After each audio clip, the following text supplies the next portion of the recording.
Salut à toi, j'espère que tu vas bien. On se retrouve aujourd'hui pour une nouvelle vidéo. Aujourd'hui, on est dimanche, on clôture donc la deuxième semaine de ce challenge.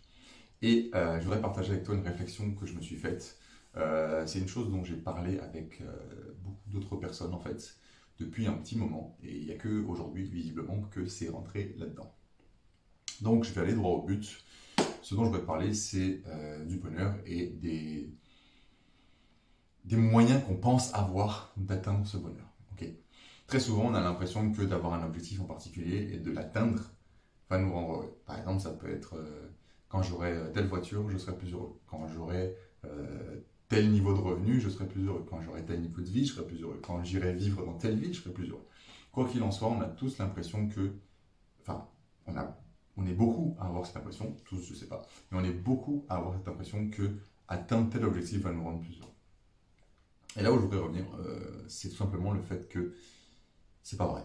Voilà. Quel que soit l'objectif que tu pourras te fixer, ça ne te rendra pas plus heureux. Peut-être que sur le moment, tu seras heureux une fois que tu l'auras atteint, ok, tu seras fier de toi, tu seras vraiment content, ça c'est une certitude. Mais ce bonheur va s'estomper avec le temps. Parce que tout simplement, c'est quelque chose d'éphémère. C'est une fois que tu l'as eu, tu vas avoir une certaine joie du fait de l'avoir. Et puis après, ça va être une routine, tu vois, ça va être banal. Donc au final, c'est un bonheur qui va s'estomper. Je te prends un exemple pour que tu puisses comprendre. On va prendre l'exemple de la voiture. Okay. Si par exemple, tu as 18 ans, tu viens d'acheter ta première voiture, ou si tu n'as pas 18 ans, rappelle-toi du moment où tu as eu ta première voiture, ou ton premier vélo, ou ta première moto, je ne sais pas quoi d'autre. Mais rappelle-toi de ce moment où tu as eu ton premier jouet. Tu étais super content, super excité, tu étais genre, waouh, c'est trop bien, je vais pouvoir me déplacer tout seul. Surtout, donc si on prend l'exemple du vélo, par exemple, la première chose que tu as eu en général, c'est un sentiment de liberté quand même. Tu te rends compte que tu vas pouvoir aller là, là, là, sans personne, t'as pas besoin de demander à qui que ce soit pour y aller, tu vois. C'est quelque chose d'incroyable. Et t'es en mode, oh, c'est trop bien, je vais avoir ça, ça, ça, ça. Tu vois toutes les possibilités. T'es super excité. Le jour où tu l'as, c'est incroyable. Tu fais que rouler avec tout le temps. Si c'est ta voiture, bah, tu la prends pour n'importe quelle raison, même pour aller au supermarché qui est en face. À 5 minutes, tu vas prendre ta voiture parce qu'elle est neuve et que tu es super content. Si c'est ta moto, pareil, tu vas faire trouver le plus de raisons possibles d'aller rouler avec, etc. Quoi qu'il en soit, tu vas être super excité, super content. Et puis au bout de 2, 3 semaines, peut-être un mois, 2 mois, cette excitation va diminuer, bien sûr, et ce niveau de bonheur au final va s'estomper. Pourquoi? Parce qu'il était construit seulement sur l'excitation de ce nouveau truc. Sauf que la nouveauté, quand ça vient d'arriver, c'est super excitant, et puis après, bah, ça s'installe, et puis ça devient normal. Donc tu vas plus être aussi excité qu'avant, ok? Tout ça pour te dire pas que le bonheur est inaccessible et qu'au final tout ce qu'on a c'est éphémère, blablabla. On n'est pas dans une vidéo dépressive, ok? Loin de là. Par contre, ce que je veux partager avec toi, c'est le fait qu'on a vraiment l'impression qu'atteindre un objectif va nous rendre plus heureux. Alors que la vérité, c'est que pour être plus heureux, tout simplement, c'est un choix. C'est une décision à prendre en fait. C'est assez contre-intuitif de le dire comme ça, mais c'est une réalité. C'est que si tu veux être plus heureux, du moins c'est ce que j'ai pu remarquer, donc si tu es OK avec moi, c'est cool. Si tu n'es pas d'accord avec moi, je t'invite à me laisser des commentaires et on en discute. C'est vraiment, moi j'adore, c'est vraiment intéressant de débattre de ça. C'est que pour moi, il faut que tu apprécies déjà ce que tu as pour vraiment pouvoir être heureux. Si t'es en train de te dire que là, ma vie c'est de la merde et que tant que j'aurai pas ça, ben, je serai pas heureux, tu envoies un message à ton cerveau, clair et net, que là, je suis pas heureux. Et tant que cet objectif ne sera pas atteint, eh ben je ne le serai pas. Je te laisse imaginer une chose, quelqu'un qui a un objectif, par exemple, d'avoir une villa sur la côte d'Azur, ok, et qui se dit quand j'aurai ma villa sur la côte d'Azur, là je serai vraiment heureux. Et si ça n'arrive jamais, c'est une possibilité. Et si ça n'arrive jamais, c'est-à-dire que toute ta vie tu aurais été malheureux parce que tu n'auras pas atteint cet objectif-là.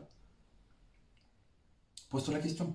Est-ce que tu as vraiment envie de vivre toute ta vie en te disant quand j'aurai ça, je serai heureux, donc c'est-à-dire que pour l'instant, je ne le suis pas. Et en fait, tout le sujet de cette vidéo, il est là. C'est que c'est la gratitude. C'est le fait de reconnaître ce qu'on a actuellement. Le fait de prendre conscience de ce qu'on a déjà. Que ce qu'on a déjà, en fait, déjà la première chose, c'est qu'on vit. Ok, c'est peut-être ridicule comme ça, mais on vit, on est en vie. C'est quand même énorme. Deuxième chose, ça peut être, tu manges tous les jours à ta faim. Ok, si tu es en train de regarder cette vidéo, possiblement c'est que tu as Internet. Donc si tu as Internet, c'est que tu manges tous les jours à ta faim. Ok, parce que sinon il y a un problème de priorité. Ensuite, que tu es dans une maison où tu n'as pas de problème, tu n'as pas à te poser de questions de où tu vas dormir cette nuit. Tu vois, c'est que des petites choses qui sont devenues banales parce que c'est maintenant peut-être normal pour toi, parce que tu vas pas te poser la question de où est-ce que je vais dormir demain, parce que tu as une maison. Mais le jour où ta maison brûle, tu vas te la poser cette question, tu vois. Et le jour où tu vas perdre ça, c'est là que tu vas te rendre compte de l'importance que ça avait. Et le but, il est là, c'est que tu ne sois pas dans cette situation où tu attends de perdre quelque chose pour te rendre compte que tu l'avais. Que ce soit un objet, comme ta maison, ta voiture, n'importe quoi, que ce soit une relation avec une personne, que ce soit un ami, la famille ou n'importe quoi. Prends conscience de cette chance peut-être que tu as, parce que il y aura toujours des personnes qui auront moins que toi. Ça, c'est une certitude. Et si tu n'es pas heureux pour ce que tu as déjà, sache que tu ne pourras jamais avoir plus. Parce que si tu n'es pas déjà satisfait de ce que tu as actuellement, tu ne pourras pas avoir plus. Attention, quand je dis satisfait, ça ne veut pas dire de dire ma vie est cool comme elle est, j'ai plus envie d'évoluer, j'ai plus envie de bouger, je suis très bien comme ça. Non.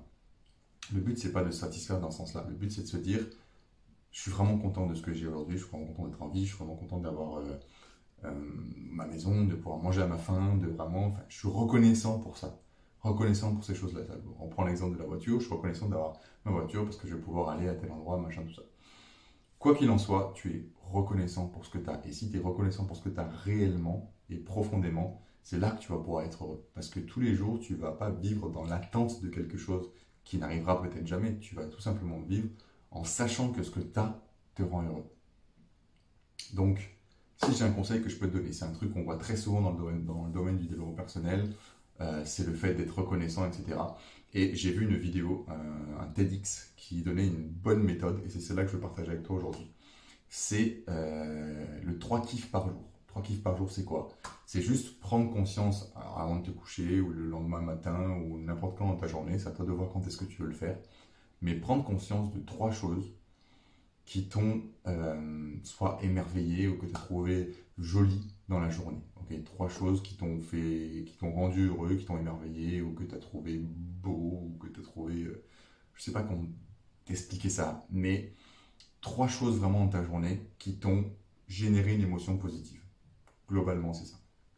Et soit tu notes ces choses, soit tu prends conscience de ces choses dans ta tête, soit tu te les dis à voix haute, j'en sais rien. À toi de choisir comment tu fais, tu peux les écrire dans un journal si tu tiens un journal. Mais le but, c'est de le faire régulièrement. Parce qu'en fait, en t'habituant à faire ça, ton cerveau va s'habituer à se focaliser encore une fois sur ce qui est positif, sur les bonnes choses qui t'arrivent dans la journée. Et donc, naturellement, tu seras plus heureux puisque tu vas te focaliser toujours plus vers ce qui va bien et ce qui est positif pour toi. Donc voilà ce que j'avais à partager avec toi. Si, encore une fois, ma réflexion, tu n'es pas d'accord avec ça, et ce qui est tout à fait ok, je t'invite à me laisser des commentaires, dans les commentaires ta réponse ou ton opinion, et on en discutera volontiers. D'ici là, je te dis à demain pour une nouvelle vidéo. Prends soin de toi, travaille bien. Ciao.